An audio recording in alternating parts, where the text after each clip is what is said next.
Okay, ito na yung finish natin. Ayan, no? Diba? Lupit. Yan. Ito yung istuko natin na pabalagbag o yung pa iba-ibang direction. Tapos ito naman yung pataas lang, yung straight lang, yung pa vertical lang. Diba? Oh, yan. Diba? Yan. Diba? Oh. Tara, panoorin nyo kung paano ko itong ginawa. Let's go! Okay, ito. Siyempre, unang step natin, ang gagawin natin, siyempre, lalagyan natin ng primer. Pa-primeran natin ng flat latex yung ating project. Ayan. Pagka-primer, siyempre, patutuyuin lang natin yan. Ayan. Siguraduhin lang natin na makapal para naman maganda ang unang pahid na ating ilalagay. Ayan. Pagkatapos nyan, siyempre patuyuin muna natin. At kumuha na nga ako dito ng ng timba. Lalagyan natin ng konting tubig. Tapos ito, titimplay na natin yung istuko natin. Itong istuko natin na to, yung ANA, construction istuko. Nabibili to diyan, nakita ko to sa Facebook. Ito, titimplahin mo lang ito na katamtaman, hindi malabnaw, hindi rin napakalapot. Kailangan na sakto lang para naman na pagpahid mo may katawan agad, kumbaga makapal agad ng kaunti. Yan, no? Sige, halo-haluin lang to. Tapos pagkatapos nito, ipapahid na natin to mamaya. Siyempre, halo-halo na natin. Yan na, mabilis. Yan na, makakabilis na. Siyempre, pag ayos na, pag okay na yung texture, pwede na natin tong ipahid sa ating project. Ito na nga, no? Tuyo na yung ating project. Tuyo na. Papahiran na natin siya ng istuko. Unang mano, kahit anong style ng pagpapahid mo pwede, dahil isang mano lang naman to, first coat pa lang naman to. Kahit anong style na pwede mong gawin, pwede rito, basta malagyan mo lang siya, okay na yon.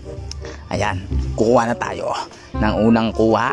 Yan, papahid na natin. Nakikita nyo, ayan, kahit anong lang anggulo, pataas, bababa, patagilid, okay yan, basta malagyan lang siya, diba? Yan, makapansin nyo, basta malagyan siya, okay na siya. Tapos nyan, pag natuyo yan, siyempre kukoting na natin ang pangalawa yan, diba? Ganun lang. Sa pangalawa, doon natin siya lalagyan ng design. Ito na nga, pangalawang na tayo, second coat, pangalawang mano na tayo. Siyempre dito natin gagawin yung mga design na gusto natin. Ito, kung ginagawa ko, balagbag to, kahit ano to, kasi istuko to, may horizontal, may vertical, kahit anong tactical. Yan, mga ganyan ginagawa ko. Yan yung iba-ibang design, baga salungat-salungat, patay-patayo, yan yun. Ito namang isang design. Yan, kahit anong design dito gusto nyo, lagyan nyo ng ibang kulay, yung mga acrylic color nyo. Ako nilagay ko rito itim para medyo parang siya, maganda tignan.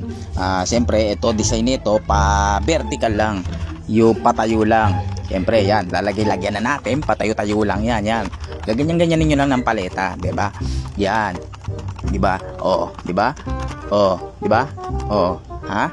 Gaganyan ninyo lang.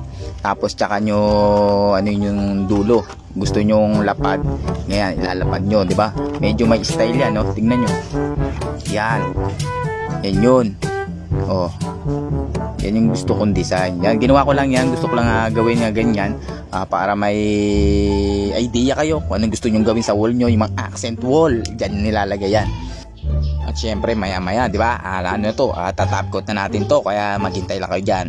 Siyempre pag tinap ko to, magandang dating nito.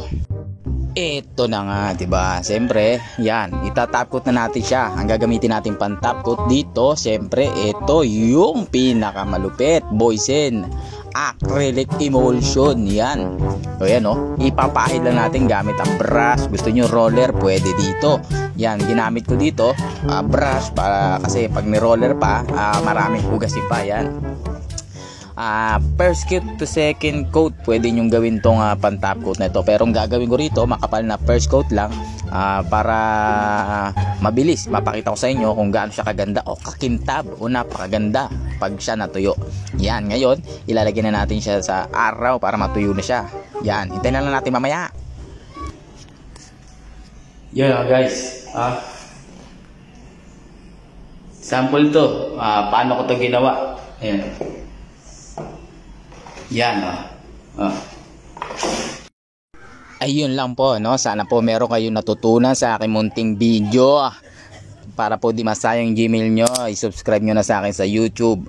Wag rin po kalimutan pindutin yung notification bell para lagi kayong updated sa ating video. At sa ating pong Facebook, i-like and follow nyo po. At mag-comment na rin po kayo kung nagustuhan nyo po ang aking video. Maraming salamat po. Kita-kits po ulit tayo.